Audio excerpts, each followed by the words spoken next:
Lois, are you set up? Are you gonna join me in the Zoom room?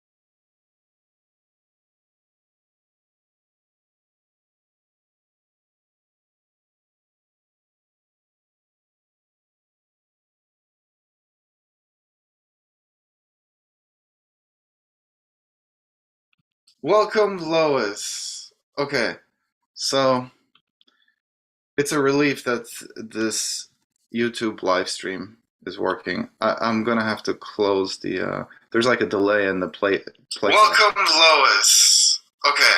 Okay. The playback is really annoying, but so I'm excited that we finally have this happening.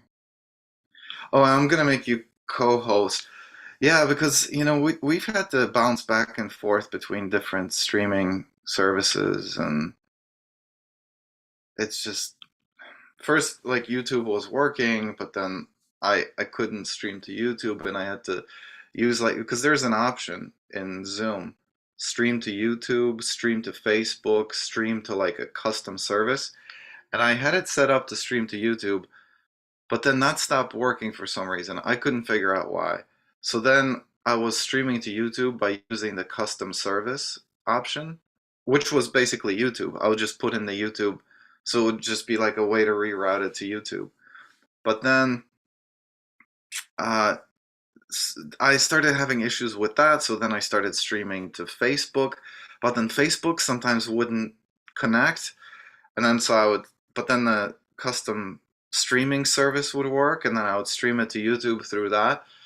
But now, finally, I don't know what just happened. I think I just waited long enough, and after a year, this thing finally solved itself, and now when I hit streaming to YouTube, it actually streams to YouTube, which is what I wanted all along, the whole time. So, um, we are expecting, I don't know, maybe about across the different groups, maybe about 10, 12 different people RSVP'd. Um, so I don't know how many of those people are going to show up, but we have 1 minute till start time. And you'll do the opening notes, right? You can read the opening notes. Will a link be provided in the chat that I can work from? Certainly, certainly. Let me provide that link right now. Thanks. And I will share with you this idea that I use. Okay, I just shared it with you in Agora. This is the opening notes, most recent format. Oh my goodness, I love the new Agora. The new Agora is so cool. The functions, like, especially for like opening notes, things like that, where little details change, you can put in the number of the previous idea and see what has been edited. Like, I love that so much.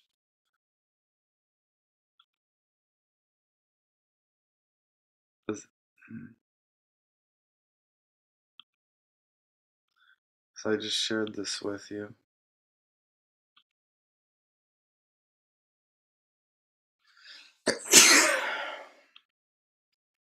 Let me. Na zdrowie. Dziękuję. Okay, I have the opening notes here. Thank you. I recommend you save that format as one of your ideas in Citizen Assembly. That's what the Citizen Assembly community is for sharing ideas like this one, for organizing different and the different decisions made in the Citizen Assembly community.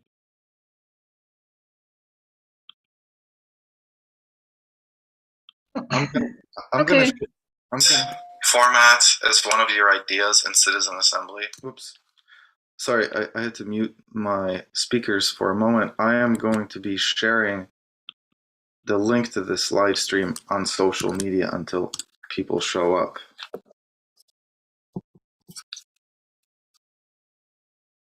All right. Let me know when you're ready to begin. I'm just going to be doing reading until we start. Okay. Well, it's 2 minutes after, and it's just the two of us. So, just the two of us. All right. I'm gonna post the links in a few different places until people start showing up.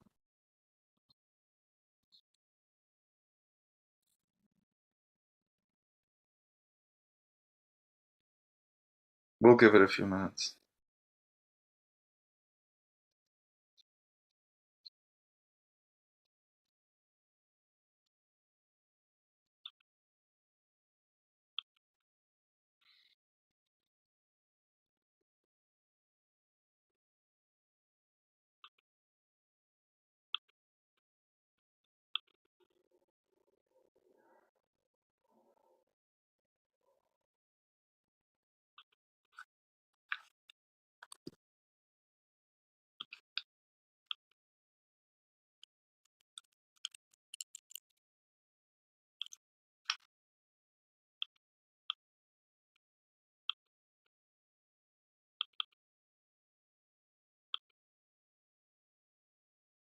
Seriously, where is everybody?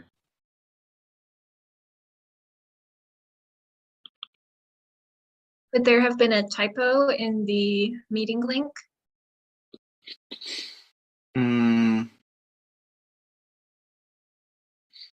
I don't think so. I mean, if there was, somebody would be letting me know on Meetup.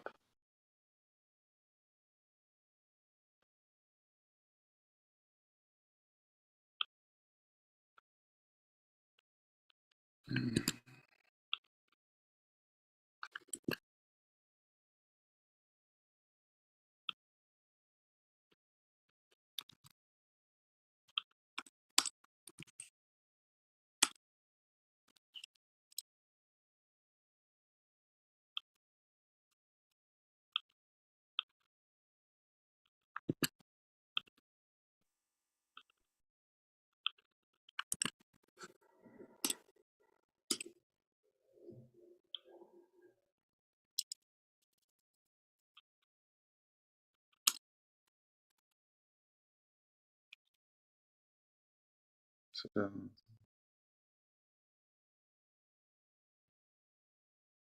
I'm wondering, well, you didn't have any issues connecting to Zoom, right?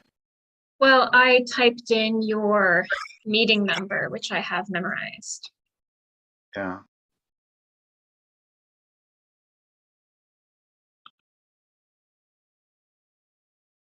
That's the one annoying thing with having set up a live stream, is that you would have to end the meeting, like to restart the meeting, it's a bit of a hassle. And then you would have to reset it up.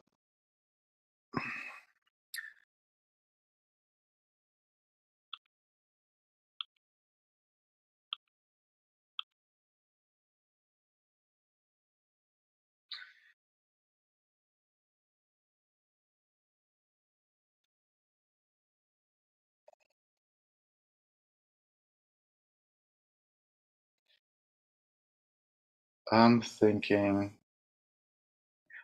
whether it would be worth it to restart the live stream, but I don't think that would change anything. We're 6 minutes in at this point. Yeah. I told you my philosophy was to wait a maximum of 7 minutes and then get going. Yeah. Well, I don't want to keep you waiting, and I don't want But you hey, to. I'm reading. You can't tell, but well, maybe you can tell by my eye movement, but I'm actually reading right now. Well, that's So not. I can definitely wait another minute. I did get a notification that all our meetings were happening today on Meetups, so I think all this stuff is going through. I think it's just people didn't feel like coming in today. People had better Yeah. things to do than. You said Uh, about 12 people, right? yeah, we had about 12 different RSVPs in all the different groups. One of them had like 8 people RSVP. I've also been thinking that Sunday mornings, they just don't seem to be the best time for events like this. And I thought it was a good time spot because there aren't many events that happen on Sunday mornings. But that just Mhm. might be because they just tend to get a lower turnout. All right. Well, regardless, would you like to get going now? Well, I don't think we need to read the opening notes. And actually, we can save the reading of the opening notes in case. Oh, we just had one person join us.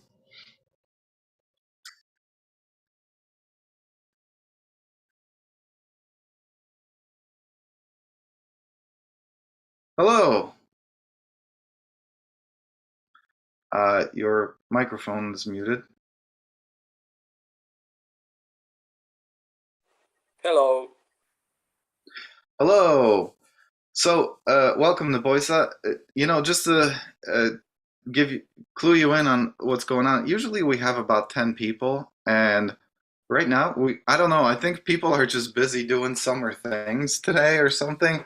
Because right now it's just the three of us, which is fine. We can have a great meeting like this, but it always makes me wonder whether we should keep things a little bit more informal and then get in and then maybe because it's hard to transition from being informal to being formal. So I wasn't sure how we should start because we might get more people coming in as we go, in which case um, it can be frustrating to then try to become more formal, get get a more formal structure. So that's annoying when people don't show up on time. Um, but at the same time, we don't want to waste too much time with formality. If we could be having an interesting discussion instead. So, one thing that would be good is for you to be familiar with how we work.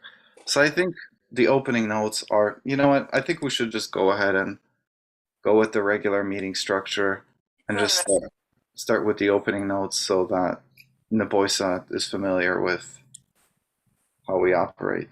So, We can also wait. If it is up to me, we can wait and just informally chat. I don't expect any. I don't expect formality. well, people should expect formality when they come to citizen assembly, because that's Okay. that's what gets things done. Yeah, you're right. I forgot about the name of the format. My fault. Lois, you were saying? I forgot about. Okay. Oh, I was just going to say I could go through the opening notes quickly. Okay, fantastic. Then you know what? I'll just go ahead and I'll share those on screen. And Lois, if you would read them for us, that would be fantastic. All right.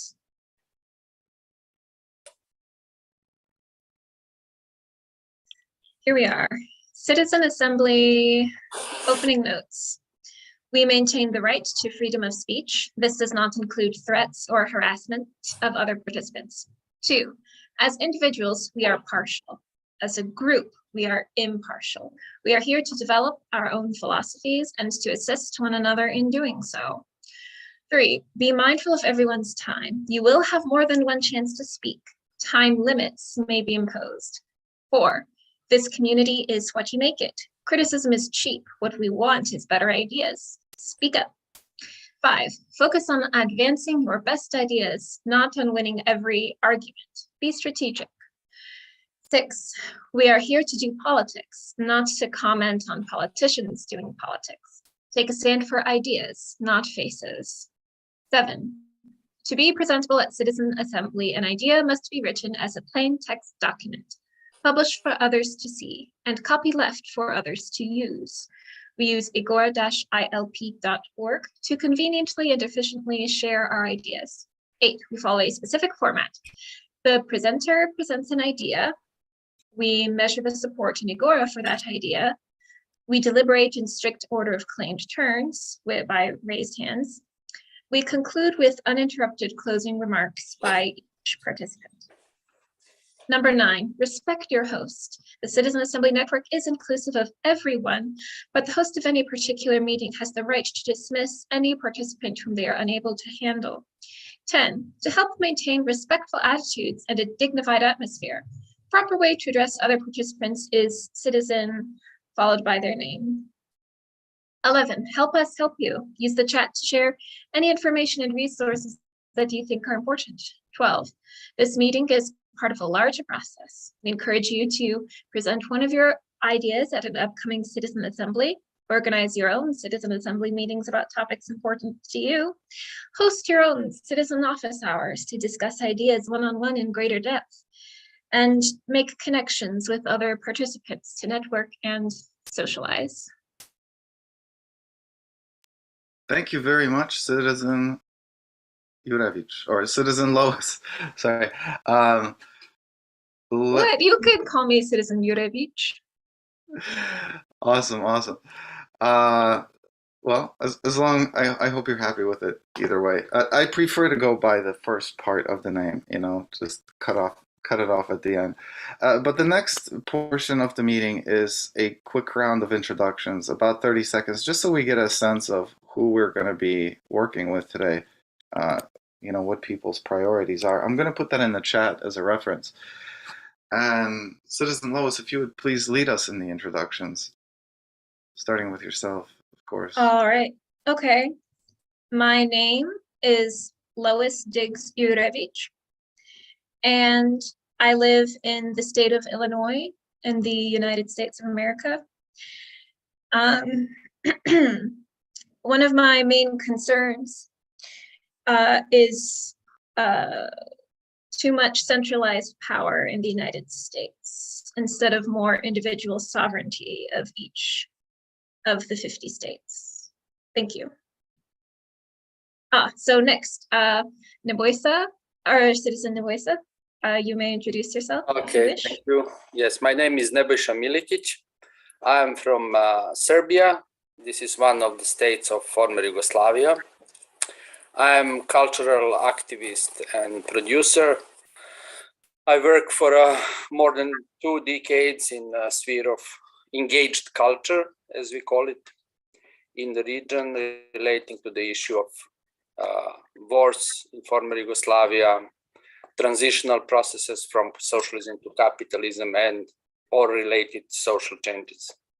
As an activist, I'm mostly interested in struggle for more equal society, for society of, let's say, substantial equality, which is related also to the form of organization of knowledge and, of course, education. Well, thank you very much for joining us, Citizen Nebojša. Sorry. Okay, Citizen Cesare, your turn. Thank you for leading us, and really interesting to have you here, Citizen Nebojša. But here, let me introduce myself. My name is Cezare Jurevich from the nation of the United States of America.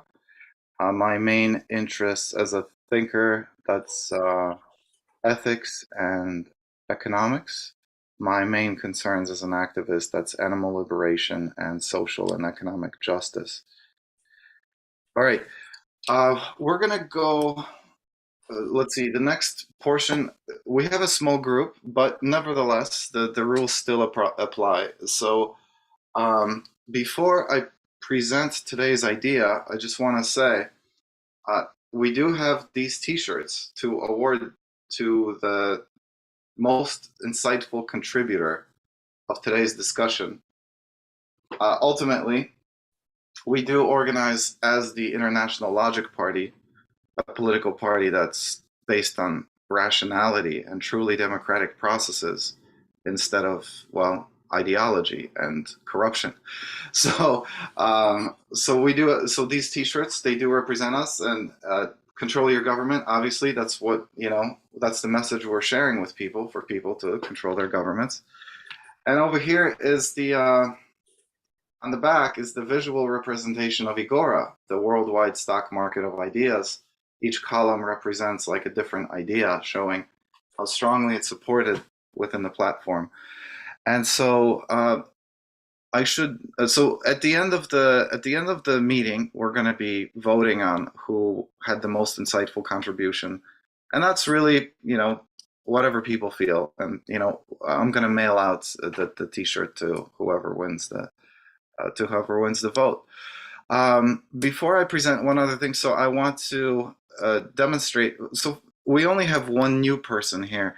So Nebojša, Citizen Nebojša, I just want to ask you, are you familiar with Agora? Have you had a chance to look at it? Do I have to present it, or do you have any specific questions, or do you just want me to, to walk through it quickly so you're familiar with the technology?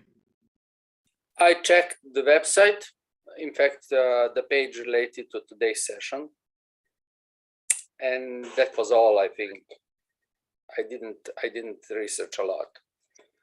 Okay, well, let me go through it quickly then. I'm going to share my screen here. And so I'm going to log out just to start out at the beginning.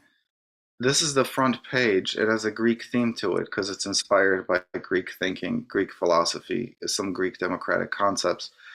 And over here, when you actually scroll below, this shows you the idea dominance index, which is a listing of the different ideas in Agora. And I just want to see real quick.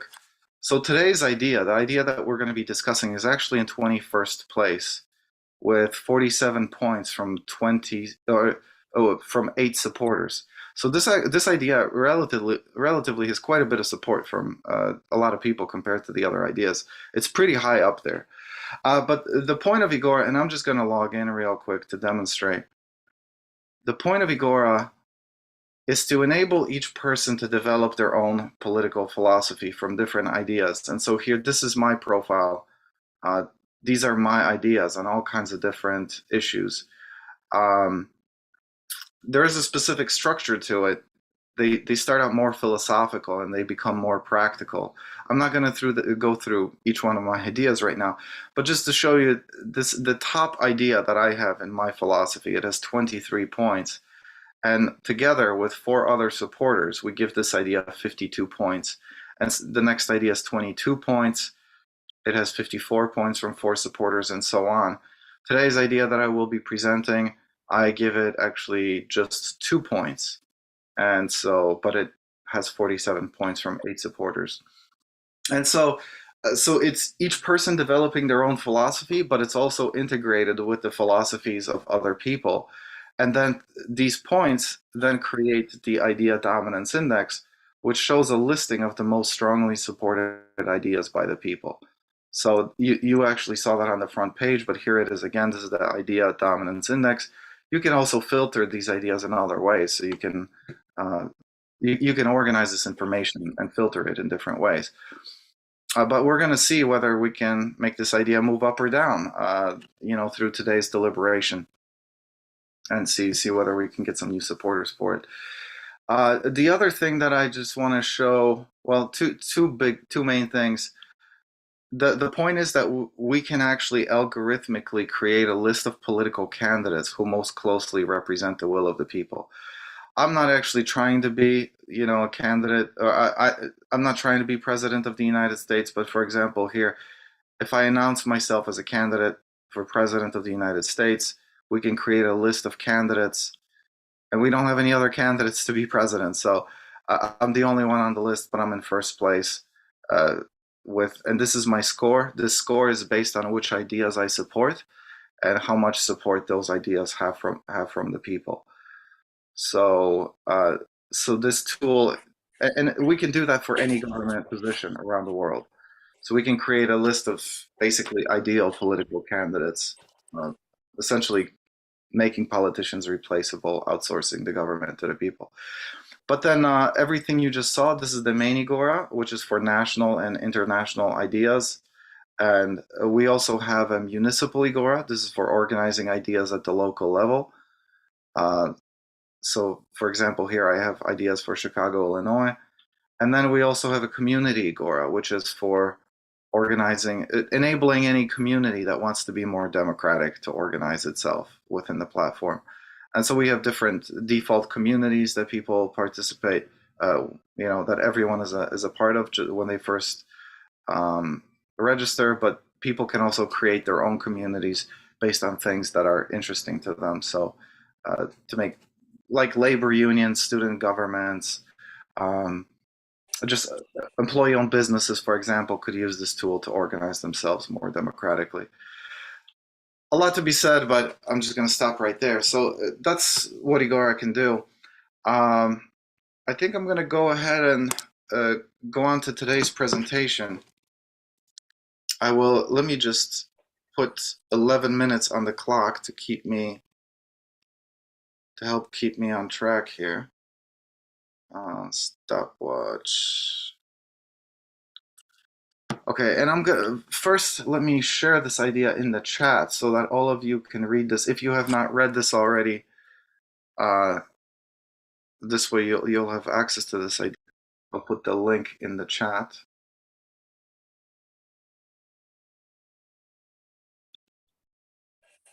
Could you please? Yeah, thank you. Okay, so the link to the idea is in the chat. Citizen Tony Tong, if you would like to quickly introduce yourself before I go on with the presentation. We still have a small group, so we could squeeze in a quick introduction from you. If you would please share with us your name, nation, main interest as a thinker, and main concern as an activist, please. Yeah. This is Tony Tong. I came from China originally. Right now, I'm living in California for almost 9.5 months. So I'm actually a student of ESO in the community college. So I just moved to America not so long. So I'm interested in everything: new culture, new friends, and then new language as a second language. Yeah, everything. Excellent. And it sounds like you're, look, if you allow me to make a comment, I do think your English is improving since the last time you joined us. It sounds like you're much more comfortable speaking, so that's great. I'm happy to see that. Thank you. But I'm going to go ahead and with the presentation of today's idea, and I will share that on screen just so that it's more convenient. I'll read it for you. It's not a very long idea. It's like about 2 paragraphs, really, or well, a little bit longer, and I'll try to provide some commentary that I think may be helpful. So 11 minutes on the clock. All right.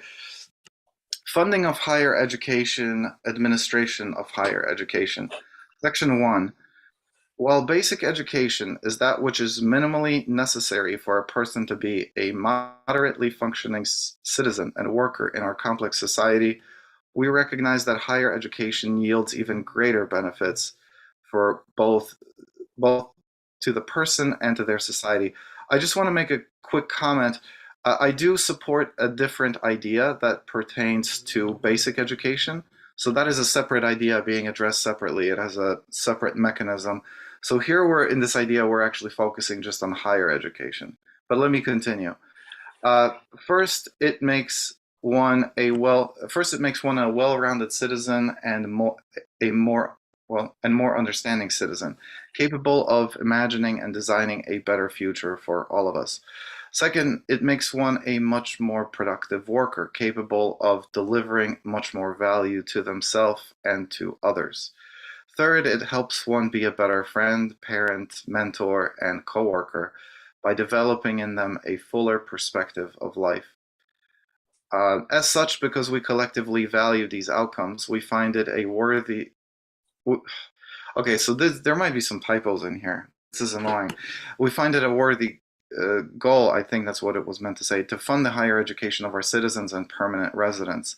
The amount of this funding should be in the amount of 10% of the GDP per capita to each citizen and permanent resident for 10 years, starting with their completion of basic education, after which it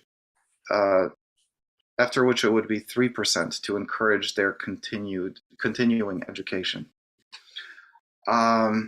Yeah, like I said, I do apologize for that. I did author this idea, and whenever I write stuff, I try to give it some time and reread it, but apparently it still wasn't enough. It happens, typos happen. So, but if there is any question about what this is actually saying, because it's not clear due to the language, then I'd be happy to clarify. All right, but moving on to section 2. One of the most important aspects of gaining a higher education is that it helps one develop the ability to make big decisions with long-lasting impacts. As such, the administration of the education stipend should be left entirely to each person, with the freedom to spend it as they prefer, whether that be on arts, sciences, professional training, living expenditures, recreation, or anything else. The only mechanism for regulating this stipend would be its disbursement being on a quarterly basis to signify its special purpose, and so the recipient is not inclined to treat it as a living stipend. Furthermore, with the individual being empowered to select the educational institution of their preference, we should privatize all state-owned or operated institutions of higher education. As such, all colleges and universities would be owned and operated privately, whether for-profit or not-for-profit. The one significant regulation of institutions of higher education necessary to mention here is that institutions with 46 or more graduates per year are to maintain a space for the expression of free speech in a central location with high foot traffic, which would be open to the public. And then this is just to say, to participate in developing new ideas and more specific proposals about education reform, join the Education Reform Agora community. Okay, so I just want to go over this real quick, especially that we had a new person join us.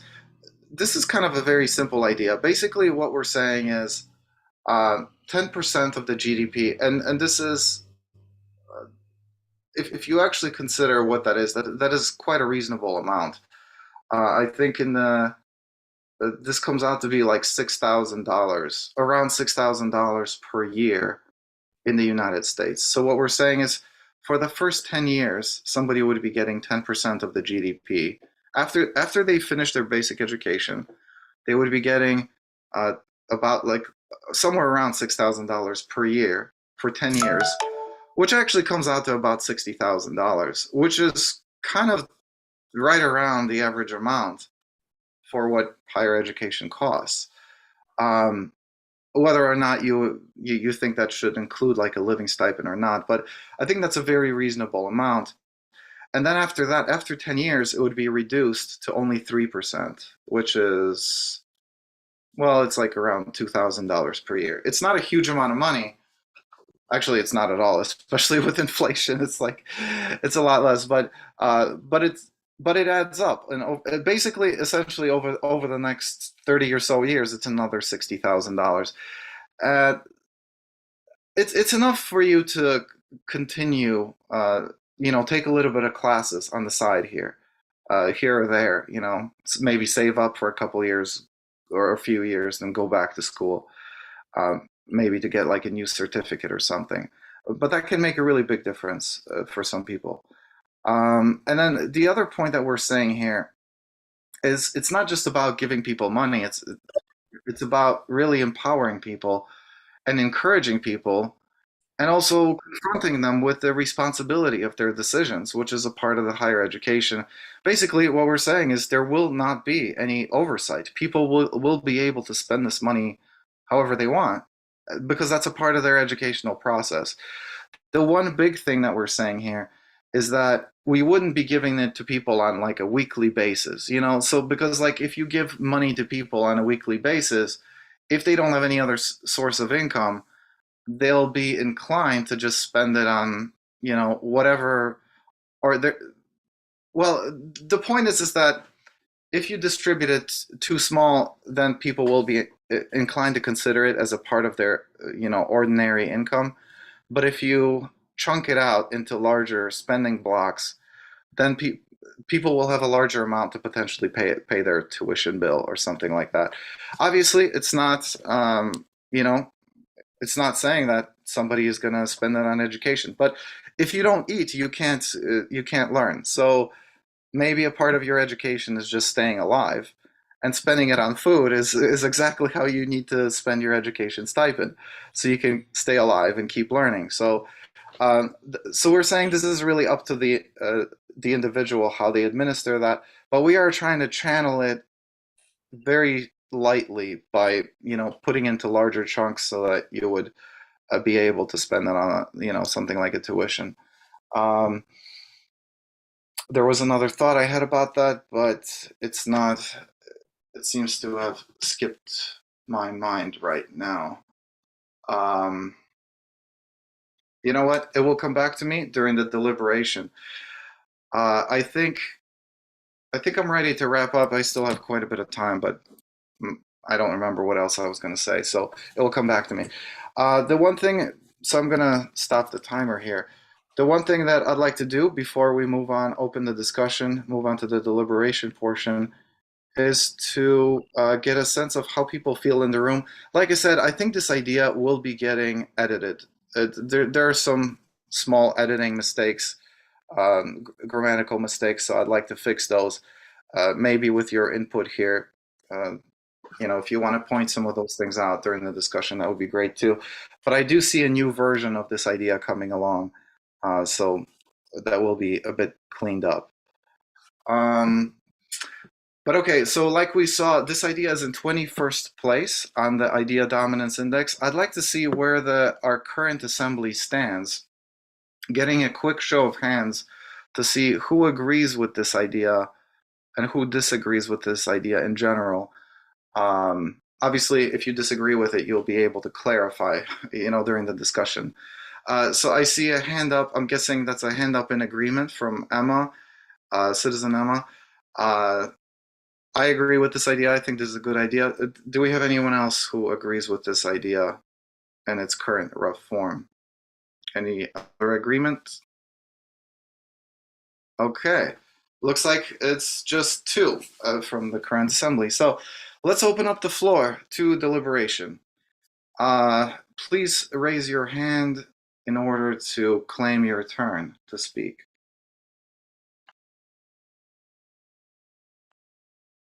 Do we have any hands up from anyone? Okay, Citizen Lois, you have the floor. Thank you.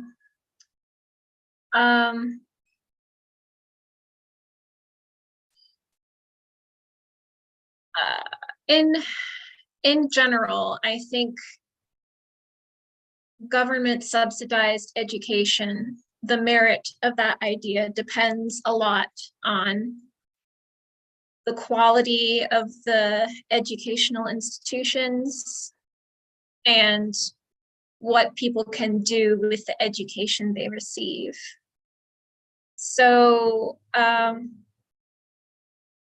just that's big picture overall. There are some details to this idea that I'd like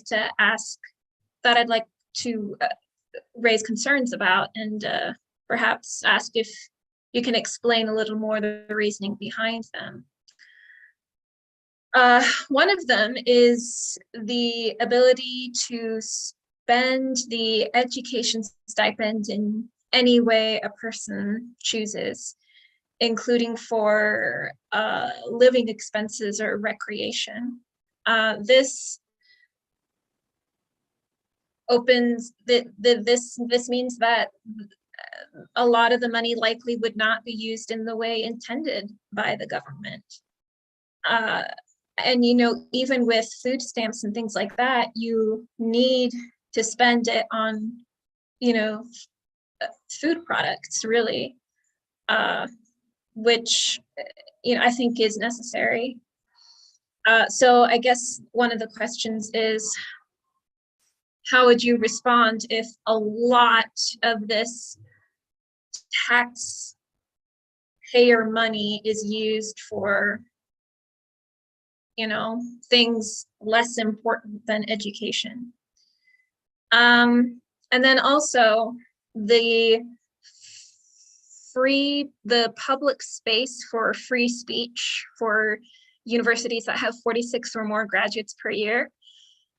I do not like the idea of mandating a requirement like that connected to graduation rate, because I don't think universities should have any incentive to have, and it can't be avoided completely, but generally it's not good for universities to have incentives to maximize the graduation rate, because then you have the trouble of like lowering standards or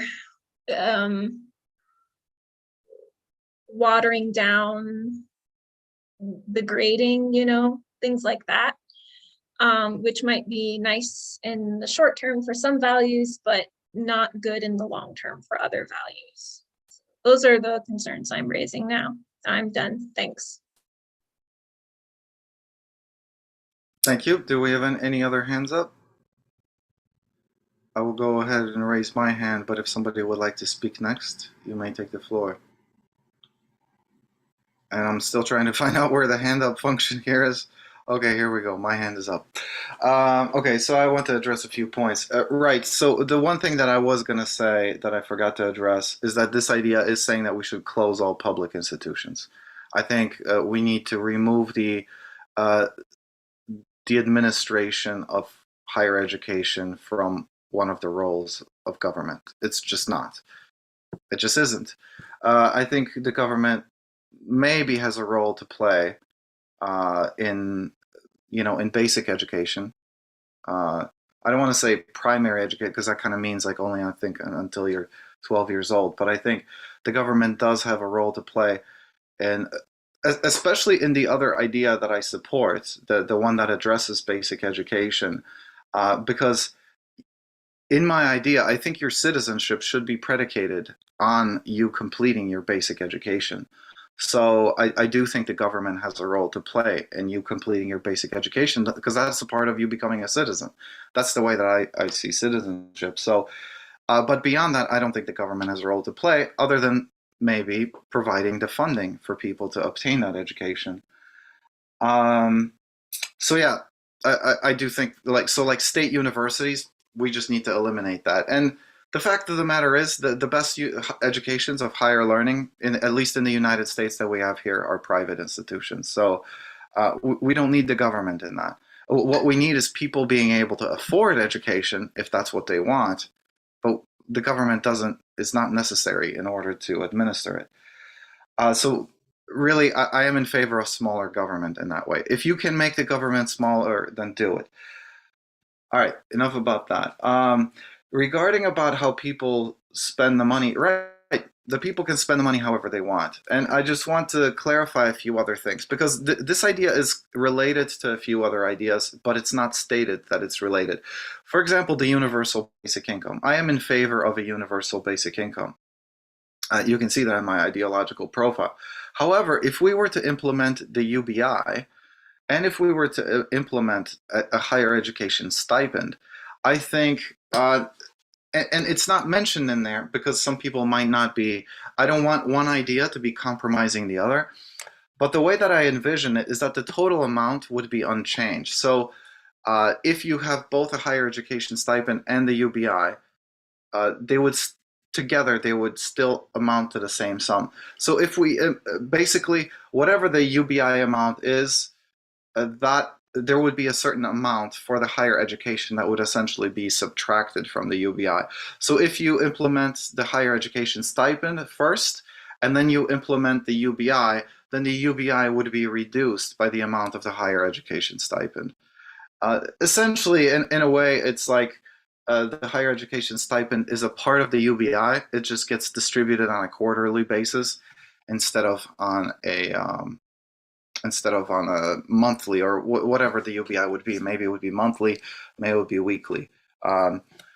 Maybe it should be weekly. Maybe that's the best way of doing it. So it would be subtracted from that.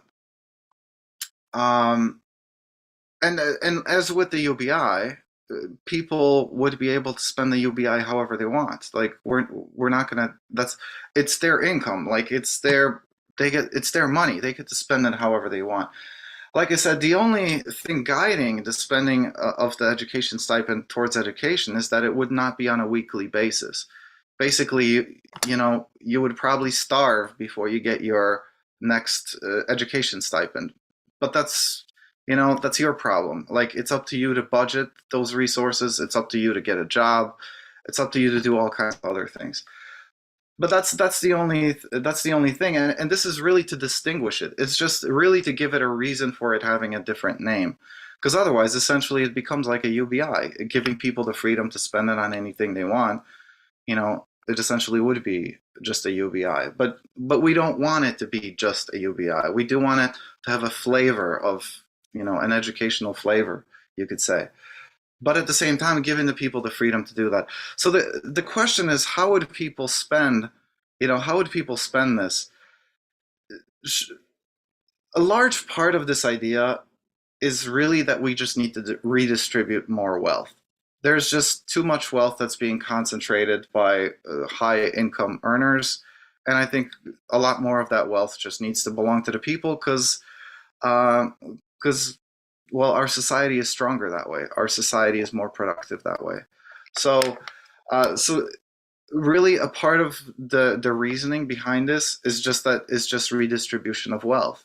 And if you redistribute wealth enough, then guess what? People are going to spend some of that wealth on books. Some people are going to spend some of that on, on arts. They're going to spend that on, classes. They're going to spend that on certificates, getting their. I mean, this is just a fact of life. If people have more resources, they're going to spend more of that on those beneficial things to society. So, and if people don't have that money, then they're clearly not going to spend it. So, people need more of that money. But now, my biggest concern is how would people, how can you ensure that this money is being spent on valuable education? Like, for example, I don't know, going to Harvard or something, right?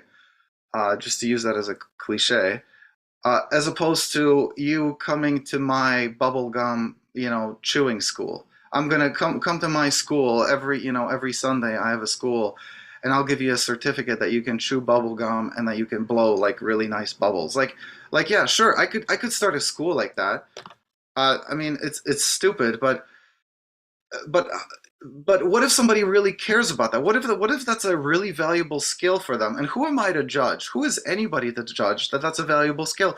Because maybe that person is going to start a YouTube channel. It's going to blow some amazing bubbles, and they're going to get millions of viewers, and because they're creating really valuable content that entertains to a lot of people. So who is anybody really to judge what's valuable? And the point is that we can't. We really can't. Now, there are accreditation institutions, and I don't know how they really work. I think they're kind of nonprofit organizations that somehow collaborate with different universities. So you do have different accreditation institutions, but like, if you let's say you want to get a degree in biochemical engineering, you're probably not going to go to some BS school. You're going to want a good education. So you're going to go to a school that has this trust of other institutions, that's been approved by different, boards of educators. So there are ways for the consumer to judge what is going to be quality education and what's not. But it's up to the consumer to decide, like, hey, I actually really want a quality education. Whereas some other people, they're just not in that position yet. you know, they're going to have to find ways of, well, some people have different things that they want to be educated about, and those things might not necessarily have an accrediting board or something like that. So the point is that there are many different kinds of education, and we should not, one of the things that we cannot like just say everything has to be standardized. One of the big things in education is understanding the value of diversity. So I think it would be very hypocritical to, you know, to create the education stipend and to like narrow it down just to, on the approved sources of education, on the approved providers of education. I think education actually has to be free and let people really develop on themselves. People have to develop themselves. They have to experience the real costs of their own time, the value of their own time. It's all connected. So anyways, I've been talking for a while, and I hope this has clarified my, to some degree, my perspective that there is real value in the freedom and the empowerment of people pursuing their own course of education. I can speak to more to that point later, but I'm going to yield the floor for now. Thank you. Do we have, who's the next? Citizen Lois, your hand is still up. Was that from last time, or do you want to speak again? I'm not sure. No, actually, I lowered my hand and raised it again while you were talking. Okay, you have the floor. Thanks. All right, so I still think that if you want to have a required public square for free speech, it would be better to base that on student population rather than graduation rate. All right. Also, this claim that if you want to receive a degree in something like biochemical engineering or whatever, that you will not go to a BS institution. That is not, I don't think that would be true as often as you might think. There are people who go to universities because their family went there, or their friends go there, or they really like the sports team, or they are dedicated to an ideology that they like. For example, a religion or a social cause. As an aside, universities in the United States, I think, are tending to become more like ideological and base their goals on what they understand as justice instead of understanding things and worrying about justice later, because you know what justice is once you understand the way things are. But and there's more to that, but anyway, those were some concerns I'd like to bring up. You know, what about the institutions that are very biased and do not give your stated goals or your stated benefits of higher education, making a person a well-rounded and understanding citizen? I think I became more well-rounded and understanding outside of university and high school instead of inside it. So those are some of my concerns. Thank you. I'm not seeing any other hands up to speak. Would anybody like to claim a turn? I am raising my hand because to speak, but please, if you'd like to speak, raise your hand so you can be recognized. Okay, I'll go next. So yes, the one thing I forgot to address, this whole concept of the public square. I must say that actually that when I write a new version of this idea, and I do intend to write a new version, this idea will be amended. I think that portion should be removed, or it should be somehow. Basically, the idea was that what I was thinking when I was writing this is that the money would be spent. Actually, I'm not sure what I was thinking because this was a while ago. But the point is that public funds should be used on legitimate institutions, and legitimate institutions should have real free speech. You might have trade schools that aren't really meant to develop you as a citizen. I mean, they still do to some extent. They do provide you a certain kind of rigor and experience that nevertheless benefits you as a person, benefits you as a citizen. But it's very indirect. But so those trade schools can be much smaller. I don't know, like a hair salon, training school or something. I think they have very small, those are tend to be very small institutions. They might just graduate, 10 people every few months or something. It might be just like 2 people or one person just having but so you could get a pretty decent education in that, in that training, that job training. You're not going to have a public square for that. So I was, I guess I did not work out that concept fully in my mind, but the idea is that if you want to go to a university, I think people should know, maybe this should be part of the accreditation. But again, this is outside of government. We're talking about, this is not something that the government should be regulating, but for the consumers, for the buyers, for the purchasers of higher education, I think one of the things they should take into consideration is that, a legitimate institution will have a public square for free speech. Like that is one of the places, like if you want like a, let's say, liberal arts education, don't go to a school that doesn't have a public square. Because it's just, I mean, yeah, sure, they might have great professors, but you're not really going to get the full experience. I think a full experience of a liberal arts education is understanding what free speech is, and if an institution doesn't support it, support free speech by having a public space, well, then they're missing something. They're not getting it, So, so my goal was to include that somewhere. But I think I really failed in my writing. I don't think that was really well put together. So I intend to rethink that, and probably it will be removed. That clause will be removed about the public square. So, just so you know, I'm gonna pause here for now. Do we have anyone else with their interested in taking the floor?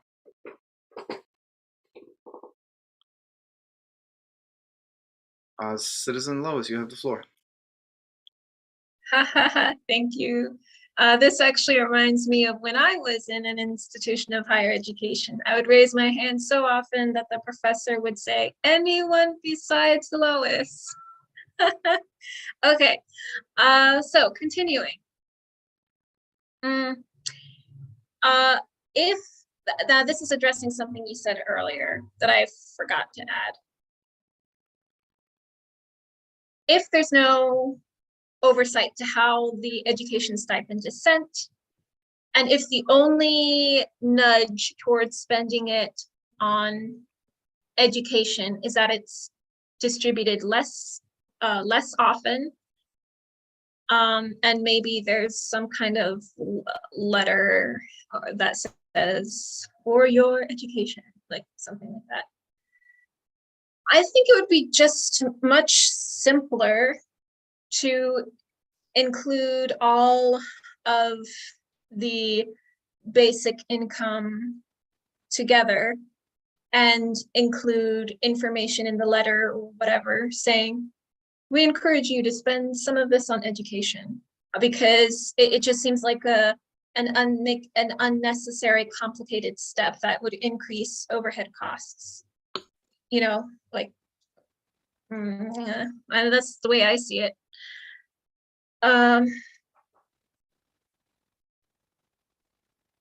It's difficult for me to discuss this idea from an international perspective because every nation has its own context and situation.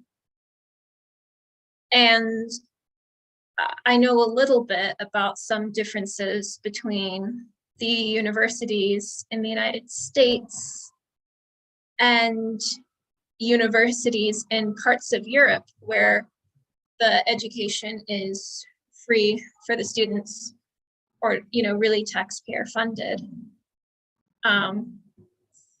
And so just in general speaking, if we were to have taxpayer-funded education in the United States, there would be some things that would, some changes that would be useful.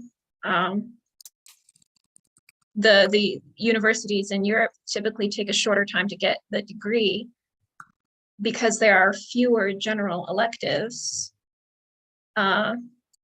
It's assumed that you received your basic education in high school or the equivalent of high school. And to finish here, I think in general,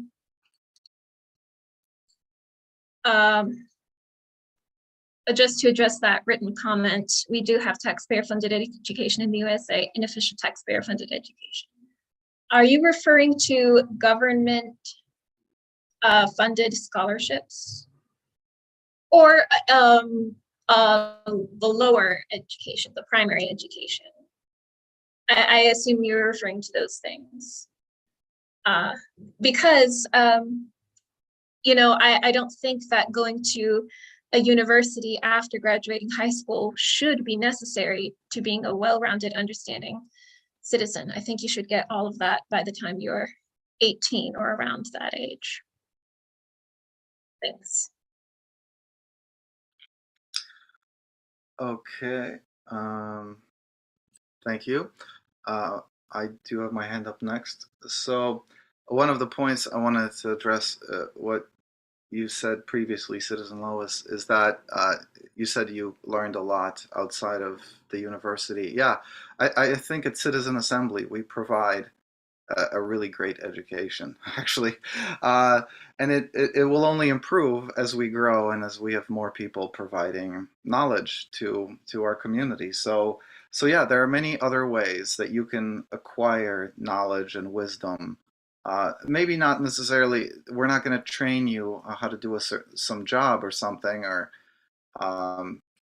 yeah, we don't necessarily provide courses, because there is value to just, you know, having a course, literally a course of study that is more focused, that is more rigorous in a certain direction. But we do give people an opportunity, and we do help people put those things together. And so, you know, this is why, this is another reason why I don't think it's a problem to distribute these funds without any oversight. Because if all they do with their education stipend is spend it on food so they can continue attending Citizen Assembly and maybe organizing their own, well, my goodness, then that's, you know, that's money well spent, because those people are participating in the education of a society. So, and this is why I think it's important that we don't have a central authority deciding what's legitimate education and what's not, because frankly, there are many great forms of education that are just not considered to be, that just are not recognized because of how uneducated those people are. Those centralized authorities, they're the ones who are uneducated. This is why, you know, I mean, it's just infuriating, the paradox of that, this paradox of arrogance. So yeah, this is why freedom is good. But the other thing I wanted to say, because you were bringing up a point about how it's like the UBI, and whether it's like additional complication. Well, let me just say this. Originally, well, let's just say I wrote the idea and I supported the idea for the UBI before I supported the idea for the education stipend. And if we actually had implemented the idea for the UBI the way that I had proposed it, the way that I support it, we probably wouldn't ever need an education stipend. Like, that in itself would be sufficient. But that has not happened. My voice and all the effort that I've put into propagating the idea for the UBI, it has not had the desired results thus far. And I think, but nevertheless, we still need more wealth distribution, and we do need less government administration. And so therefore, this idea for the education stipend, in a sense, it's like a step. It's like a step along in the staircase to a fully implemented UBI. If we ever got to the top of that staircase and we got to the UBI, maybe the concept of the education stipend for higher education would go away. Because if people want a higher education, guess what? The wages are high enough. People have the UBI. People don't have to worry about their retirement. Guess what? People are going to go educate themselves. They're going to go to, seek out the best schools that they can afford, and they're going to get a great education. Like, the problem solves itself. But we're not there yet. And so this is why I think this is an important step towards the UBI, because in a sense it is like the UBI. It's just like I said, it has a certain contour that's meant to direct it towards education, and it has the reasoning for it is for education. If you're not, at least implement the UBI for education, so to speak. But I think it's designed in a way, especially by putting most of the bulk of the funding towards someone's early years, like from, I don't know, let's say someone's 20s, which is when they usually go to school. Maybe some people take a break. Some people get a job for a few years and then they realize, oh, wait a minute, I don't want to be working this kind of job for the rest of my life. I actually want to get a degree in something and become a specialist. And so not everybody goes to college right after high school. Some people need a little bit of time to figure out what they actually want to do in life, and that's a good thing. That's somebody making a better decision for their long-term future, because now they actually understand the value of that education, because they don't want to be working some unskilled, untrained job for their whole life. So so this is why it's distributed across the first 10 years, because you might make some mistakes your first 1 or 2 or first 3 years, maybe your first 4 years or 5 years, maybe your first 10 years of your life is going to be a lot of mistakes. But this is why the education stipend continues, that during the rest of your life, you have an opportunity to catch up, or at least to kind of compensate for some of your mistakes. So your education should continue throughout your life. But anyways, so the point is that there is a distribution that I think corresponds to how people acquire their education. Most of the education is acquired during your earlier years, because frankly, you're not really useful until you have sufficient education. And then a little bit less so throughout the rest of your life. But anyways, the point is that it's a step towards the UBI.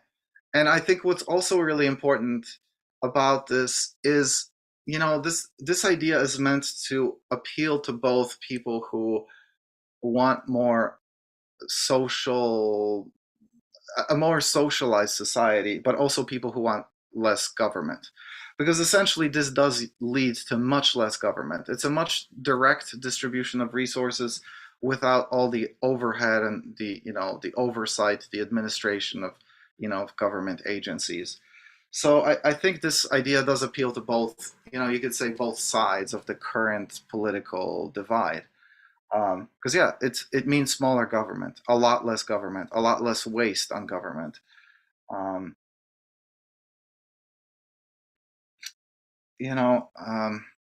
think that's all I got right at this moment, so I'm going to yield the floor. Do we have another speaker?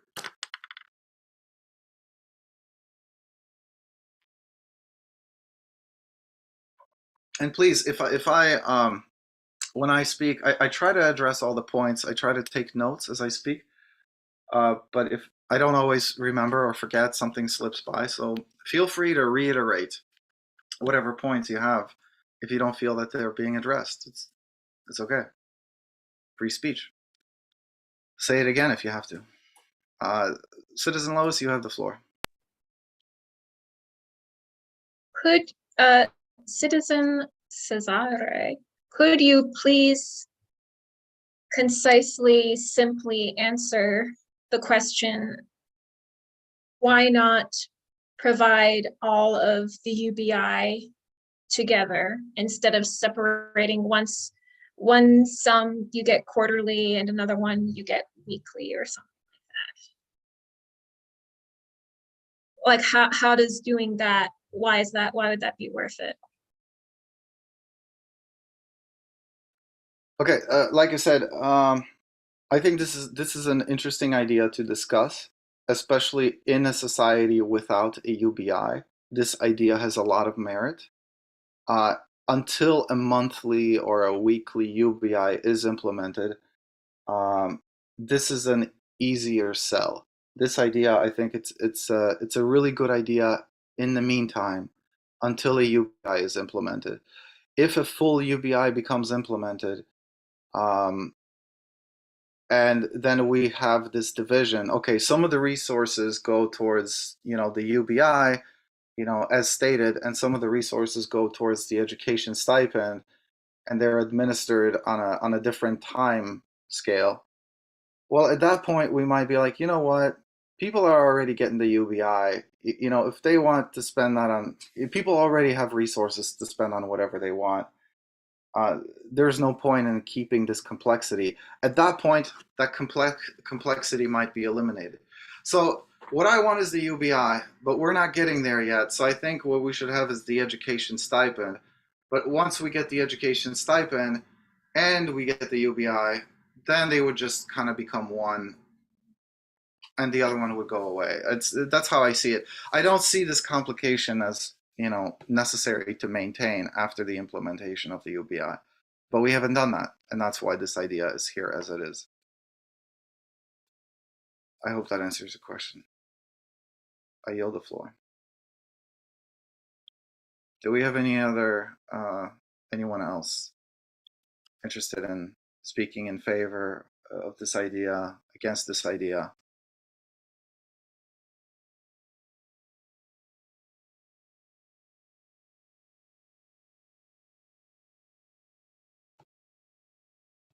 Well, in this case, one thing, I would like to hear the opinions, thoughts from other people, and I will call on you by name. That doesn't mean you have to answer. I'm just going to call on you. It's up to you whether you answer or not. Citizen Emma Lugo, do you have any thoughts on this idea? Are you in favor of it still? Do you, has your opinion changed in any way? Is there anything you would like to say about it? Not. I guess not. Okay.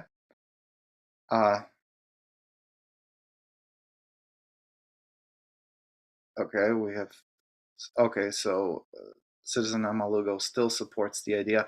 Okay, so just again, I just want to make this point again. If are you already in Igora? Are you a supporter of this idea in Igora? If you are, I will be sending you a new version. If you're not, I don't know if you are in Igora or not, but there will be a new version of this idea introduced soon with some grammatical corrections, small changes. Are you a supporter of it in Igora? Is it in your profile? Okay, so Igora is the platform where all of these ideas are being ranked, you could say. That's where you actually add these ideas to your philosophy to support them, so they can rise up higher, and so we can more effectively organize to control our government. Okay, I'll send you an email about it. I have your email address. I will but just so you know, there is information. If you go back to the event description, you'll also find information about it. I will try to reach out to you when I get a chance. I'll just send you like a link and a quick description. I'll just make a note of that. Let's see, where can I make a notes?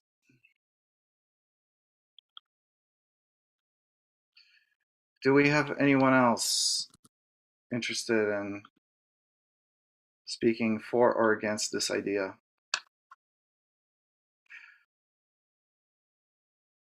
I don't think we have anyone else who wishes to be called on. So what I want to do with the time that we have remaining, what I'd like to do is read through this idea one more time to make notes on where some of the flaws are, and then we're going to be basically ready to wrap up this session. So I just want to make a, yeah, basically I just want to proofread it. Actually, Citizen Nebojsa, I was really hoping to hear your perspective before we go on. Would you be willing to speak your mind? You know, Nebojsa. Yeah. Well,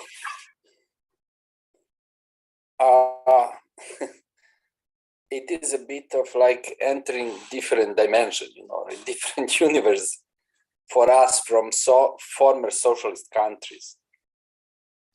There are a variety of issues that I could, you know, discuss pro and contra. I think that there are very good points in your concept that there are some that could work maybe United States or let's say in the upper classes of the society like United States. There are things that can be devastating for lower classes or for other countries. And since we live in a world and we are all connected, like, and not only that we are connected and interdependable, but it can all be calculated, how it is connected and how we depend on it. I would like put each of your proposals, not like exact these ones, but anyone that like seek for some sort of a change or radical change into a calculation.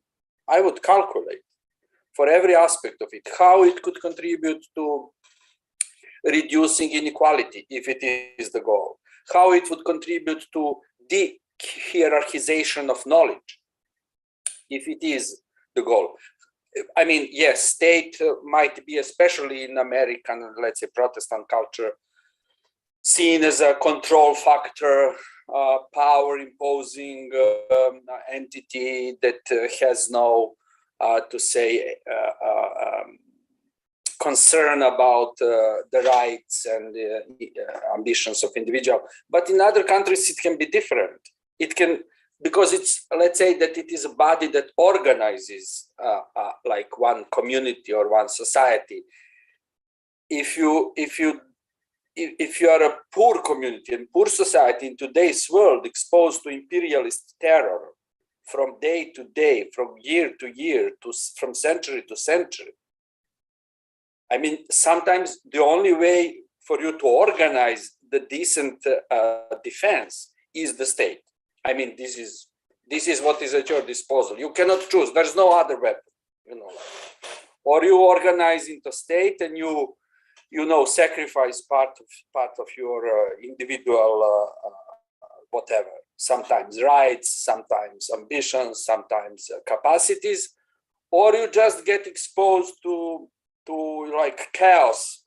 That is the precondition for welfare in imperial center. The precondition is the chaos in the periphery and semi-periphery of capitalist world.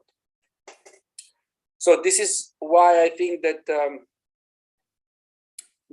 I mean, I would just leave aside, as you say, ideology, though. I mean, whatever set of ideas that tends to organize one community is ideology, in fact. Even the claim that there's no ideologies in Althusserien, let's say, Louis Althusser, French theorist system, to say, in theory.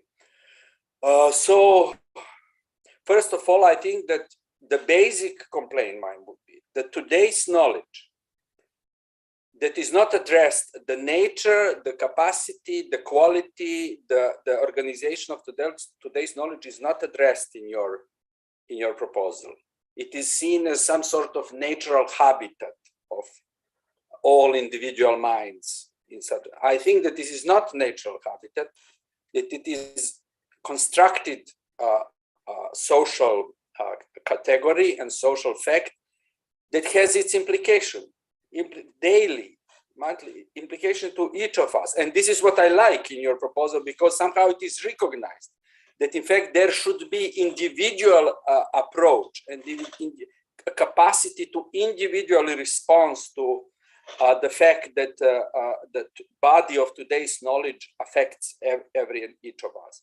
But I think that we are witnessing more and more that this knowledge is incapable of even addressing and articulating, not to mention solving problems. Just mention something that very few people challenge, like global warming, wars everywhere all the time, migrations, imposition of carceral system in centers in order to prevent the ambition of peripheral peoples to at least approach the distribution of accumulated wealth, and in fact squeezed from the peripheries, most of it. So I mean, these are issues that contemporary knowledge, I mean, it deals. We have analysis, we have theory, we have also critique, but it is not functional. It is not functional. It doesn't, or I would say that it appears as functional. It appeared historically in socialist states. It appears today, I think, in the moments, in certain aspects of let's say authoritarian organized states and societies, no matter if they are some like former socialists like China or claiming to be socialist, or like totally non-socialist, like for example, South Korea or Japan.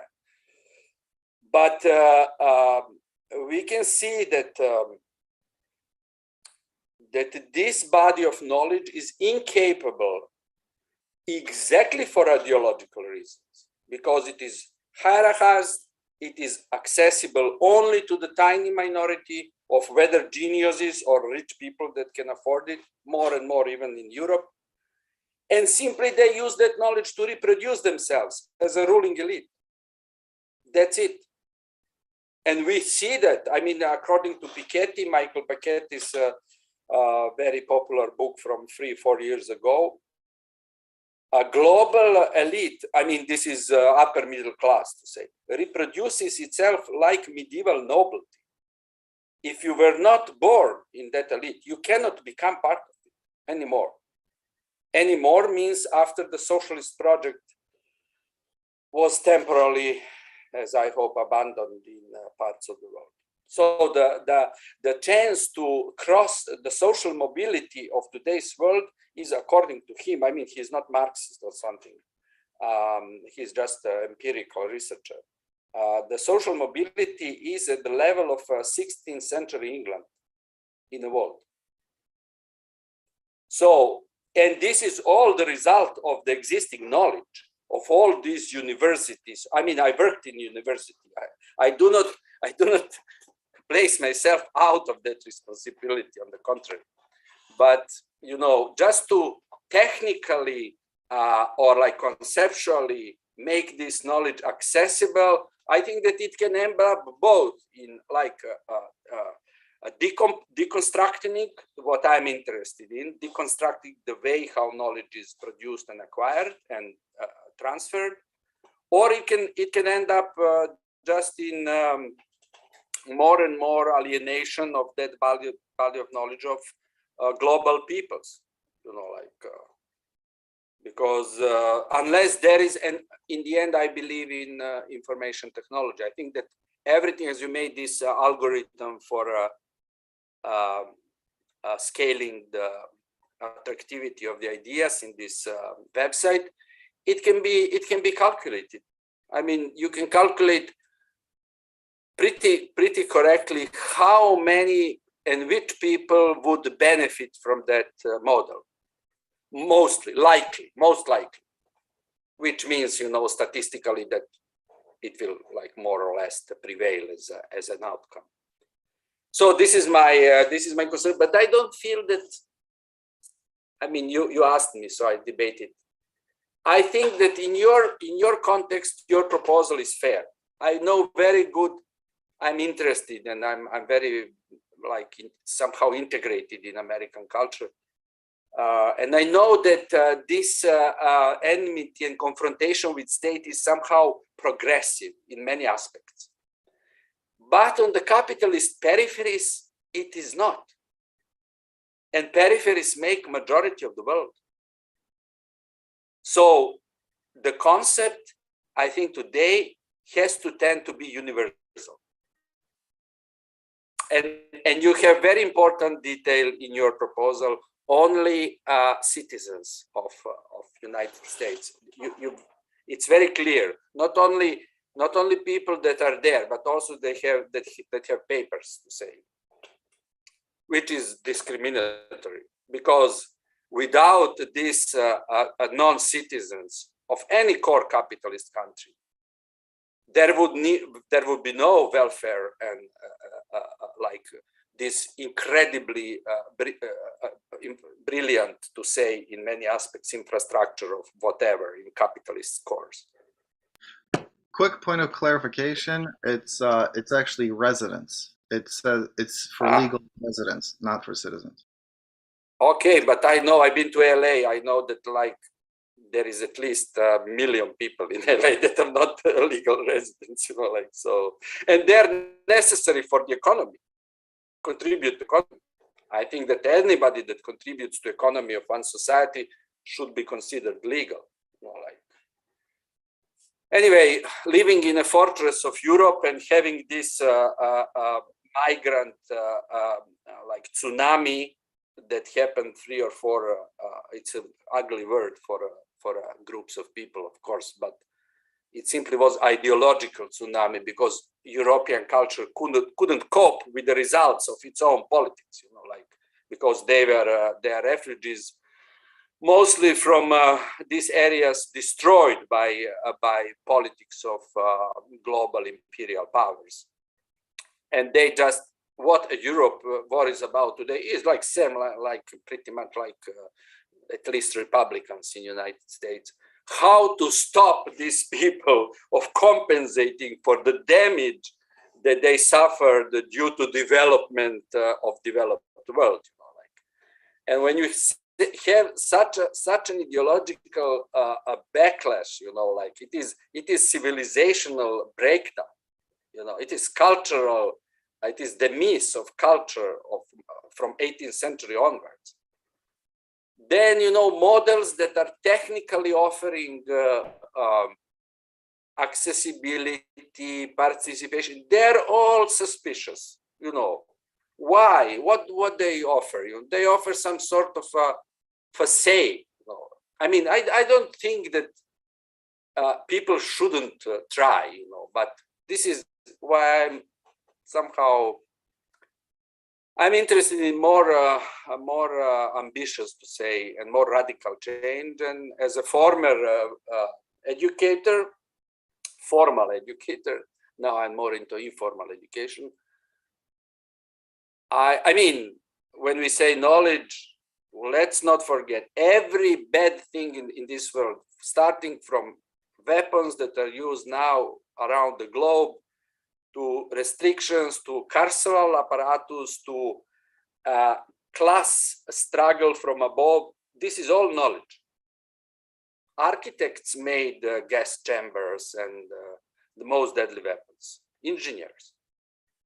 Philosophers were justifying them. It was not illiterate people that produced all that. On the contrary. So knowledge is not innocent in itself. Okay, I think that I spoke too much, but since you asked me, that's the reply from the periphery. Okay, I thank you. I do have my hand up next.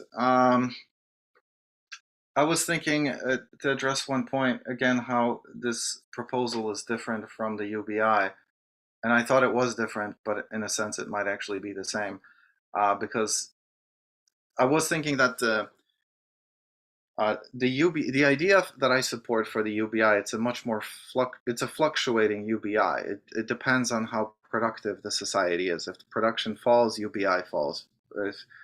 If production rises, then UBI rises. But then, and I was thinking that this is different because this is a more fixed amount, but it's not actually true. This education stipend would also be a fluctuating amount because it's adjusted to the gross domestic product. So I guess it is the same in that way. There might be more of a delay. Maybe they would be calculated separately, but I think the bigger difference is that there is a different pretext for an education stipend than a UBI, and so it makes it more of a stepping stone. So I guess back to where I was before. The other thing I wanted to address is, so I appreciate your perspective. That was actually really interesting to hear what you had to say, Citizen Nebosha. I don't feel that it really addressed, like this idea as to whether you're more inclined to supporting it. I don't think you really clarified what your really position is. That's what I was hoping to hear, what you actually do consider to be the ideal outcome. Obviously, we do recognize that the government does have some role. The question is, what is the role of government? When is it doing too much? When is it not doing enough? I think in this case, the point of this idea is to say that for the government to do enough is just to distribute enough wealth to empower the people to get the education that they want and let the people get that education for themselves. But the government doesn't have to administer it anywhere beyond that. I think the government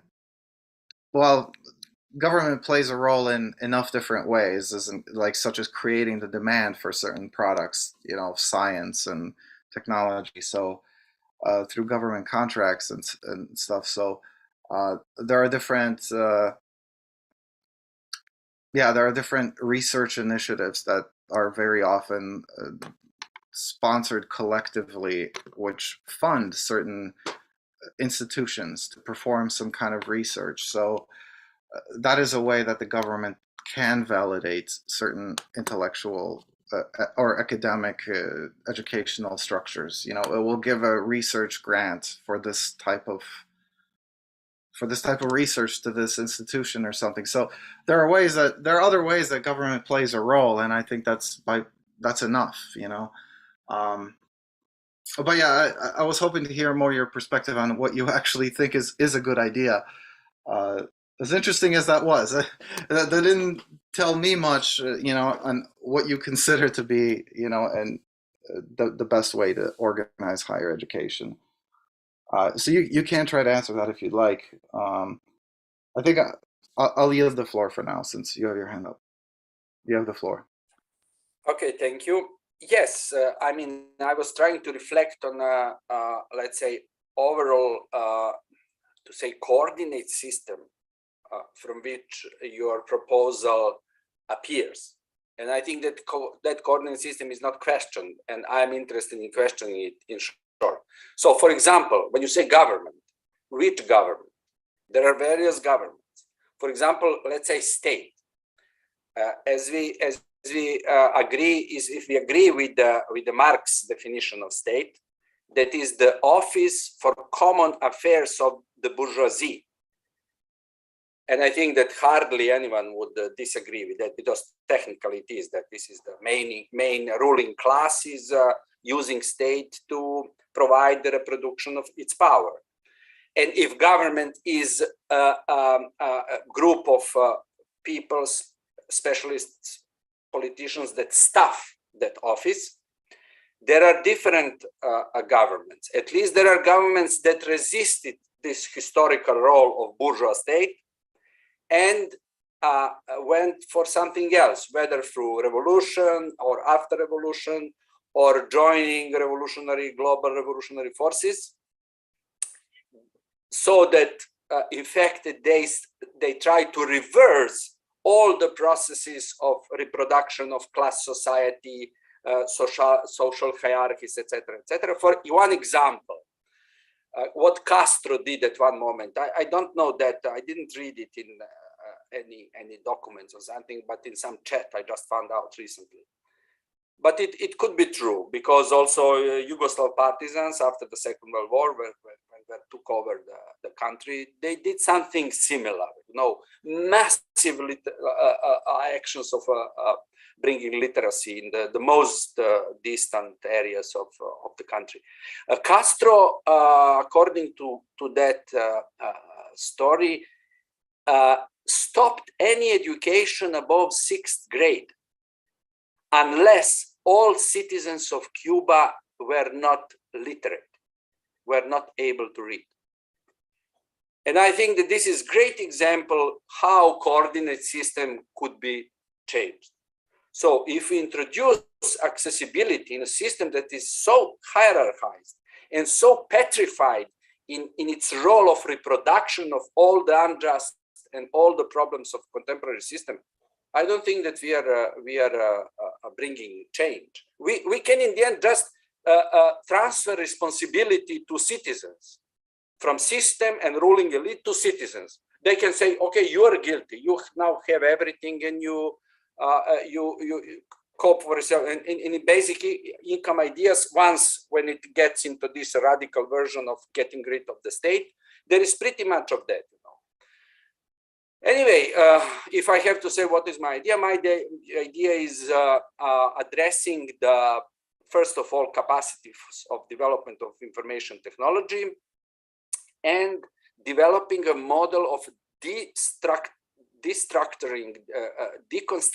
of knowledge models, so that hierarchies, social hierarchies from the past that are built into very structure of contemporary knowledge, in which you have, I mean, university didn't change from 13th century.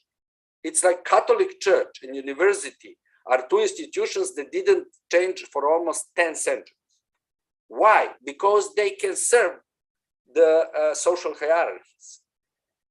So that should be changed, that should be this, and this for first time in history, I think today it is possible. It is possible due to the information technology. So all global production could be calculated and planned. And all that we call essential jobs, essential productions could be planned, shared equally to every person in this world.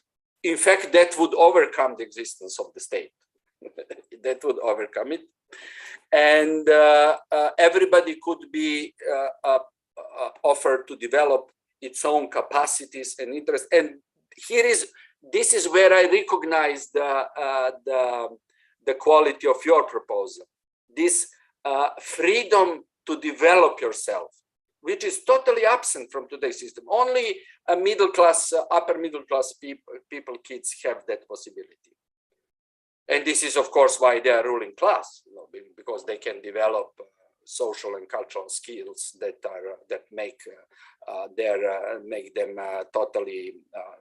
They're in a permanent advantage from generation to generation, and also in one generation.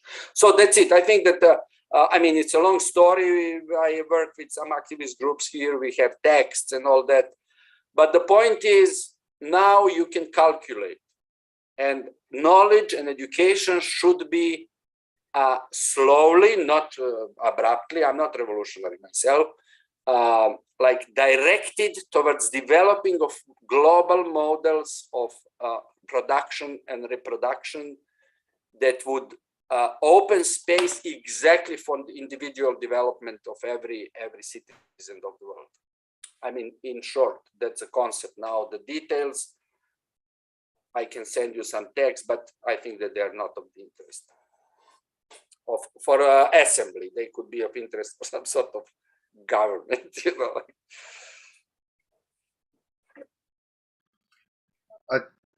That's it? Okay. I just want to let everybody know we do have 5 minutes left of the open deliberation time period, after which we're going to go to closing remarks. I do have my hand raised because I do want to address Citizen Emma's point, which was, Citizen Tony left. Because this is very much like one of the cases that is really interesting to me, in how we make sure that our knowledge is really the best knowledge, and which is where decentralization plays such an important role. So I just want to read her statement here in the chat. How do we determine what higher education standards will be included in the funding scheme? For instance, could someone use the money to go to a naturopathic medicine school? And I think this is an excellent, this is very much to the point that I'm trying to make, is that by making the higher education stipend free to spend on anything, some people might think going to a naturopathic medicine school is a waste of money, waste of taxpayer money. Other people might think that that's just a foolish way of not advancing our knowledge in the best on the best possible course. So who's right here? And I mean, how do you know unless you pursue the course and you discover for yourself? So this is very much, frankly, more. I would expect more of that money to not so much be spent on people, going to amusement parks or drugs, sex, and rock and roll. I think just more people would be spending a lot of if they had those resources, they would be spending it on unorthodox education institutions. And I think that's a good thing, because, I mean, we have to let the market decide. I mean, if we have to be true to our conviction and the value of the market, because it does have to. I mean, obviously, we need some. The market is great at producing wealth. It's also good at concentrating that wealth, and this is where I think the government steps in to decentralize some of that wealth so it can drive the market again. And so I don't know that much about naturopathic medicine, but maybe that's because it's been so marginalized and it hasn't had as much of an opportunity to prove its worth. And I think this is why people, if people find it valuable, they should be empowered to pursue that course if that's what they want to do with their resources. So yeah, basically the point is, if that's people should be able to spend that money however they want. To answer that question briefly. Okay, so we have 2 minutes left. Does anybody else want to speak before closing remarks?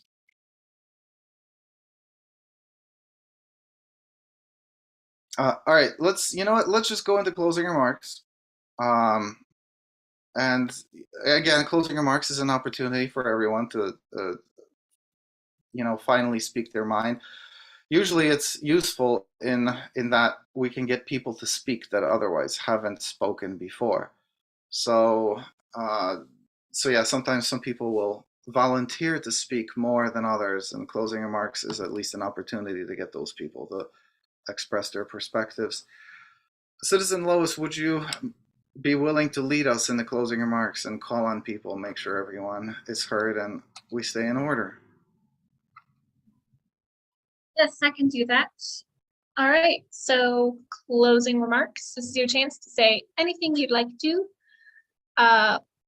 Let's start by inviting Citizen Emma Lugo to speak, since she hasn't spoken for the longest time. Emma Lugo, do you have any closing remarks you'd like to share?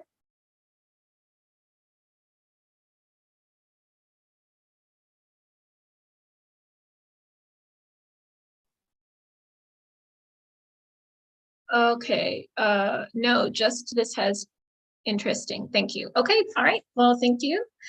And again, nobody has to give closing remarks. The option is available. Okay, so I think I'll go next for closing remarks since I haven't spoken in a while. Well, let me see. I think when it comes to funding of education and higher education, people might do it for different reasons and have different goals. Like, is your goal to more equality, or to increase more well-rounded, understanding citizens? I think that different parts of some of the goals of government funded education can be met through other ways, such as making educational institutions more affordable and more focused. Now, this is not something that I believe should be imposed top down. It's a cultural shift I'd like to see. more grassroots. And it may indeed become a necessity, since in the United States, at least, cost of higher education has been increasing more than the rate of, even more than the rate of inflation, so I've read. And then also merit-based scholarships. So people from any background has the opportunity to learn at these kinds of places. All right, that's all for my closing remark. I now call on Citizen Nebojsa Milikic. Would you like to add any more? Not much. Thank you anyway for offering this opportunity, and I mean, I'm happy to participate and to read such proposals. I just want to bring in most of these discussions some perspectives that are in fact erased from universal knowledge. You know, like this is the point of my intervention, to say there is in history, universal history, different perspective to organization of knowledge, state, government. We don't have to agree with it. We can be 100 times more critical than like the ruling discourse is, but we shouldn't overlook it and ignore it. That's all. Thank you. Okay, well, thank you, Citizen Nebojsa.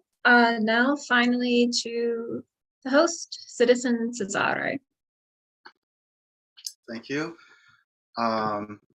Okay, so a few thoughts, both from the perspective of the presenter and of the host.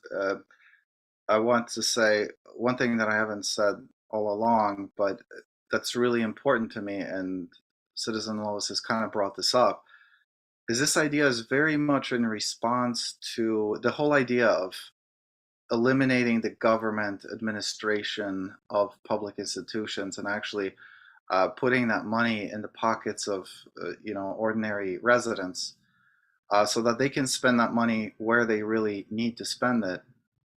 Because if you don't do that, then if you just fund the public institutions, or you give those, or if you give those grants, to go to school, or scholarships for certain people, you're essentially moving the money from the poor to the wealthy. Because the people, maybe some people can't afford to go to school, and yet their tax dollars are paying for the state-funded education. So you're making poor people poorer with state-funded, state-operated education, higher education. Or if those people don't qualify for scholarships, well, clearly the people who qualify for the scholarships, they're smart enough to excel, to get a degree, get a better paying job, have a higher income. So again, you're shifting the wealth from those people who are not capable of doing that to those who are capable. So anything other than this is grossly unfair to the low income earners. You're penalizing the poor for the abilities of the wealthy. I mean, it's sick, actually. So this is why, this idea recognizes that, and it's also open. Like, again, you can't study if you can't afford to eat. So your education can be, should be considered staying alive. If you're dead, you're not learning. So if you need to spend your money on food so you can stay alive, so you can at least learn something about what's going on in the world, well, then that's exactly where your education stipend should be going. So this is the only fair way of administering education, I'd say. But again, like I said, I am going to be rewriting this idea, and thank you for your perspective. Thank you for coming here to reflect on this with me. I'm seeing a comment. All right, I'm going to try to hold off on that. We'll just have to save that for next time. My mind has moved on to the next point. Okay, so thank you for coming here and reflecting on this with me.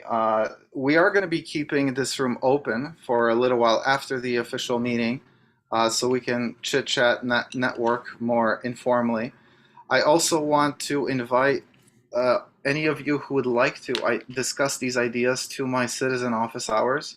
And I just want to show you where I have those in my profile. So this is one of the things I love about the new upgrades to Agora is you can post your citizen office hours calendar here. So you will find my office hours here.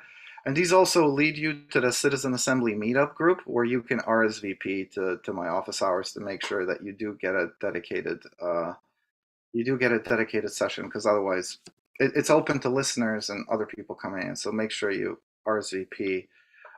But really, my favorite thing about these meetings is a way to explore the possibilities of which discussions I should be having with people one-on-one in much more in depth. So yeah, citizen office hours, I love those, and I encourage you to have your own. Other than that, I think this is all I got to say for my closing remarks. Again, after we officially conclude this meeting, we are going to be voting on the most insightful contribution for today's meeting. So that will be just, I think I covered everything. So I'm going to bring this meeting to a close. I'm going to, so this is the end of the meeting, and I'm going to stop the live stream. Oh, wait, no, actually, we're going to do the vote. Okay, so this meeting is officially closed. I'm done. But we are going to do the vote for the t-shirts. We're going to do that during the live stream. Sorry, we only do these once a month. When I used to do them twice a week, it was much easier to remember all the different steps of the meeting. So we do have this beautiful Control Your Government t-shirt. That's representative of the International Logic Party, how we ultimately organize to take control of our governments. And this is the visualization of Agora, the platform that makes it all possible. We use the approval voting method. So that means in the chat, if you would please write the name or names of anyone who you thought had the most insightful contribution. So you can say, you know, if there are like 2 or 3 people, you can separate that by commas. So if you would all please take a minute to write down the names of who you thought had the most insightful contribution today.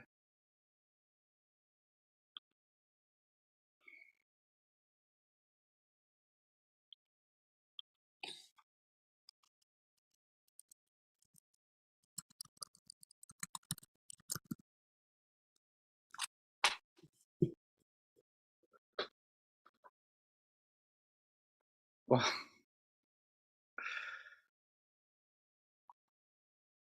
so we have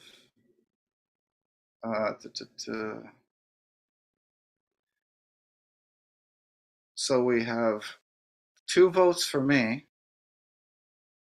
2 votes for Citizen Lois, 1 vote for Citizen Emma.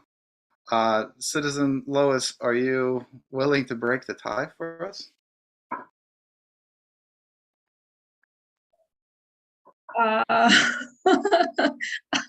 You mean voting between myself or you? Otherwise, it would be a 3-way. It might be a 3-way tie if I vote for Citizen Emma. Hey, you have the power here. I mean, as you know.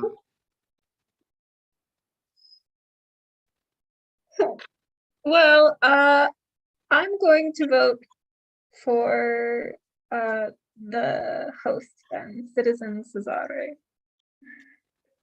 I accept. I win again. No, no, this might be like the second time that I've won. All right. I already have a bunch of these t-shirts, so, but thank you. Okay, so I'm gonna stop the live stream.